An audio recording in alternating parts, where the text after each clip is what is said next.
Greetings, my friend, on this beautiful, beautiful Saturday afternoon.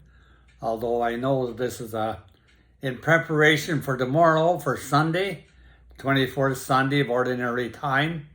And it's hard to think we're moving so quickly into the fall. But on the other hand, that's the way life is lived. Seasons of the year, seasons of our life.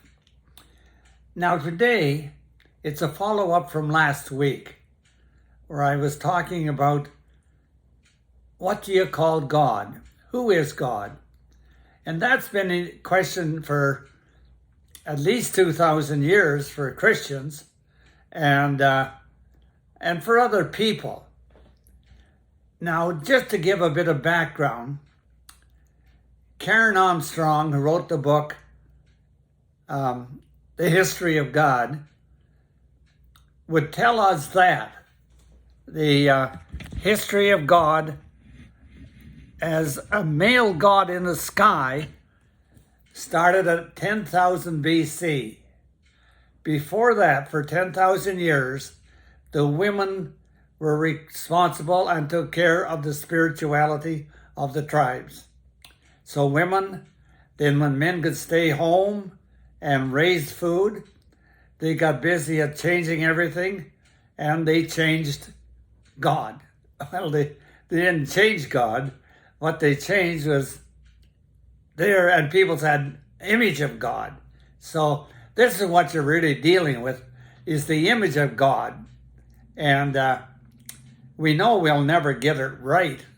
So you might as well say that right off the top. So you might say, what? Why don't you leave it alone? Well, the answer is, we are learning more. Evolution is happening to us. And as I pointed out last week, the way religion is going, Christian religion, as the one author said, the train has already left the station and religion isn't on it. Ooh, that is not a nice thing, to think that religion isn't on it. In other words, evolution is moving everything else in the world forward except religion. And why is that? Why is it? Well, we know part of the reason is that we've, as Christians, kind of come to terms with what we were given about God, who God is, and what does God do, and what doesn't God do.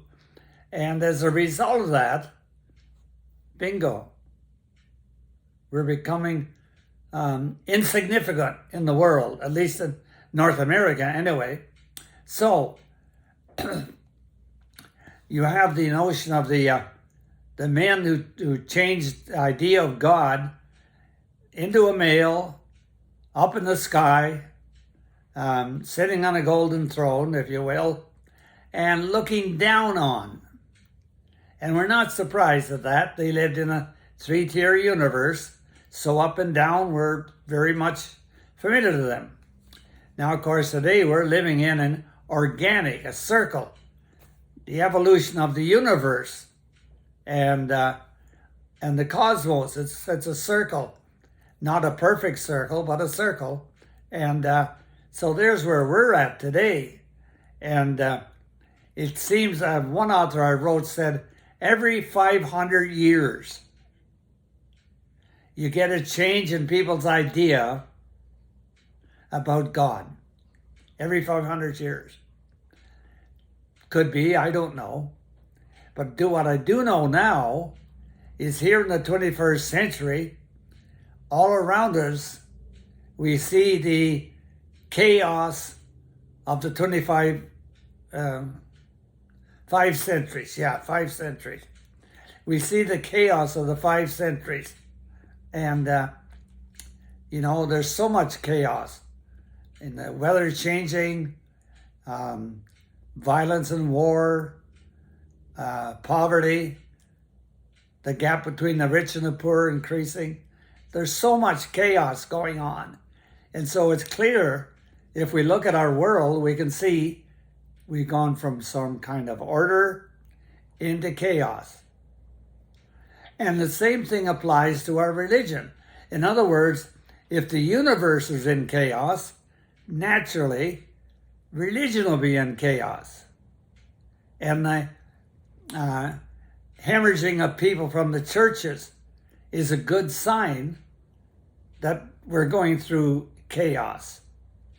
Now, I know a lot of people are hoping that it'll follow a pattern and come out of chaos into a reordering of religion, a reordering, and a different kind of Christianity be radically different.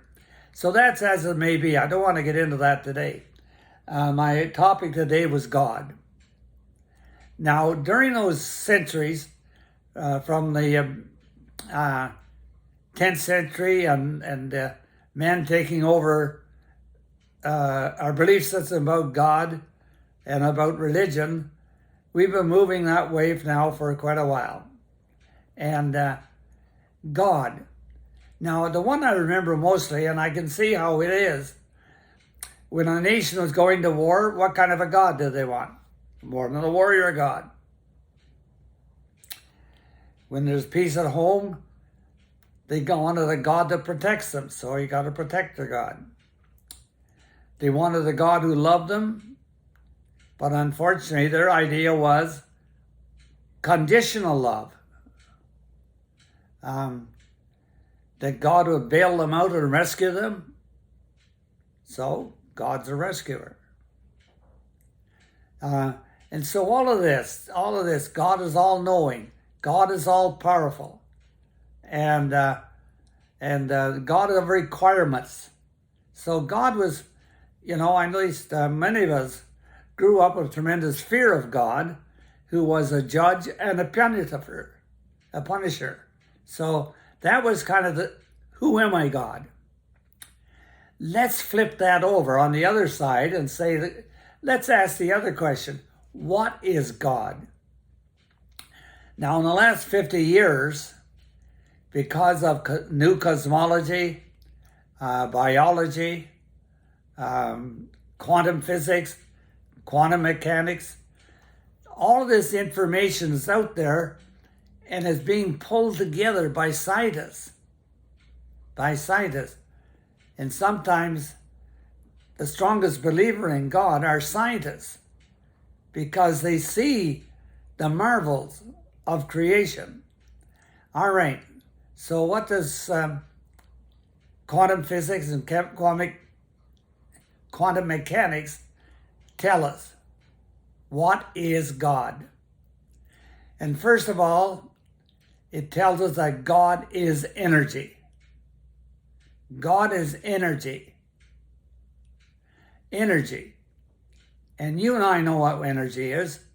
The other day I read a story about a person who bought a new TV, took it home and fiddled with it for hours, couldn't get it to work.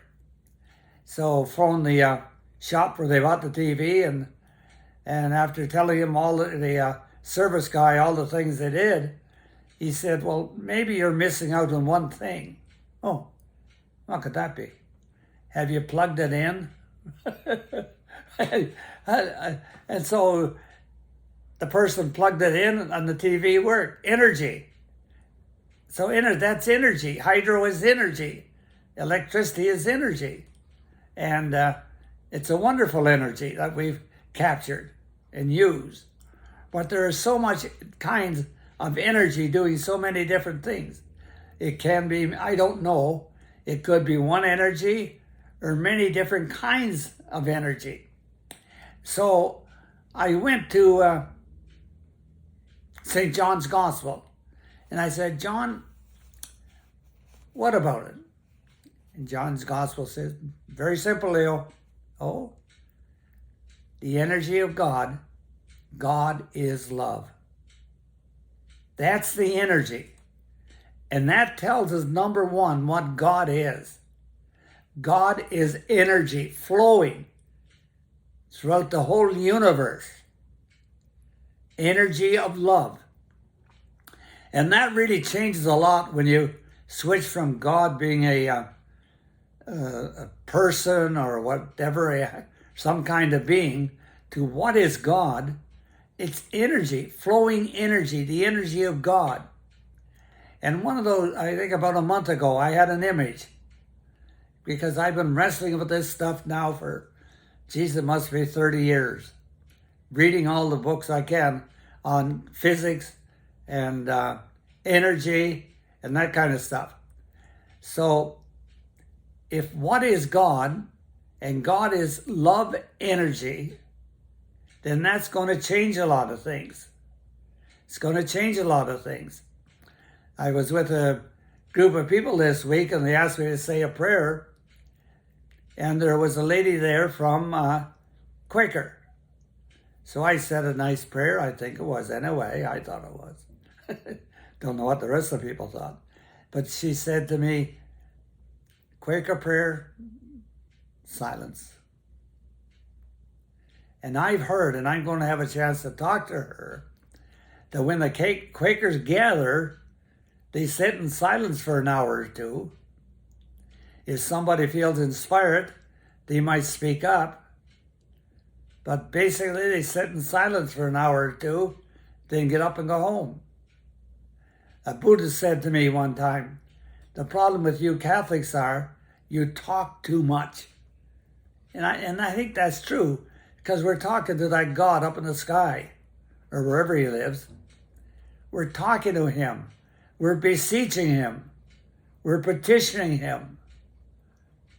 And we may be feeling loved by him. We may be angry because he's not doing what we want him to do. All kinds of stuff. But it's a lot different when you ask the question, what is God? And God is love. God is love, and love is an energy. It's not just a word. And actually, it's a verb. It's loving. Loving. God is loving everything. God is loving everything. Now, if God is love, then how do I put that into my soul? Well, I remember saying, and I do believe it, that the fish in the ocean don't ask where is the water. And so we're like fish in the ocean. We are living in the ocean of love. We are living in the ocean of love. And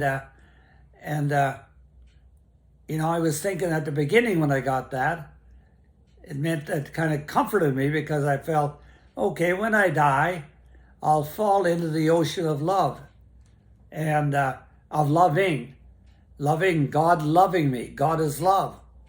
And it was kind of comforting. But then I said to myself, well, why do I have to wait till I die to go into the ocean of God's love, of God's loving? And the answer came back to me, Father Leo, you are not. You are in the ocean of love right now. Your family love you. Some of your friends love you. There's a lot of love around coming your way. You are living in the loving right now, the ocean of loving. And I dare say everybody out there listening to me, hopefully, you can say that you are living in the ocean of love. You're living in God. In God, we live and move and have our being. God is love. Those who abide in love abide in God and God in them. So do you see, it's all how we understand this.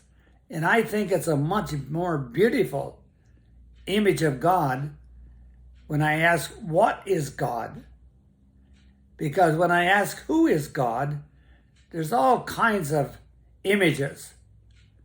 Somebody has said they had, I think, 100 different names for God.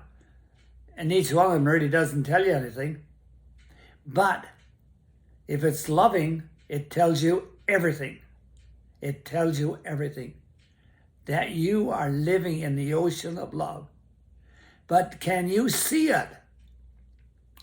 Now, I know there's a lot of people here in Peterborough, and I know elsewhere, who would say, where is God?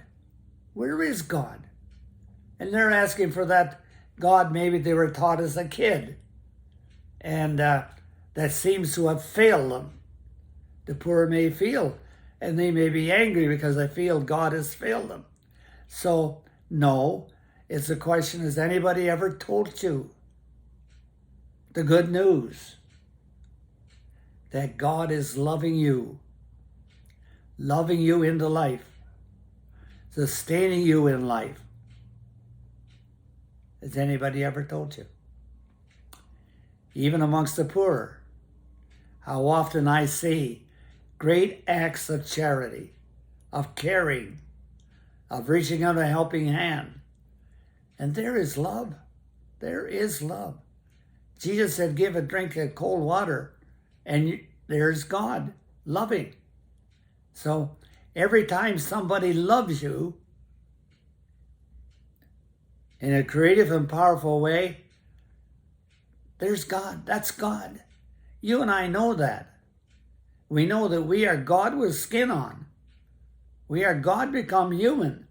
So, and that's interesting that Jesus said at the end, love one another as I have loved you. By all will know you're my disciples if you have love one for the other. And so we see in the scriptures that they constantly refer to God as love. And that's important. So I want you to think about it and talk about it, asking the question, what is God? And what are the consequences? And whatever you gather from that question, okay? What is God? God bless. Bye.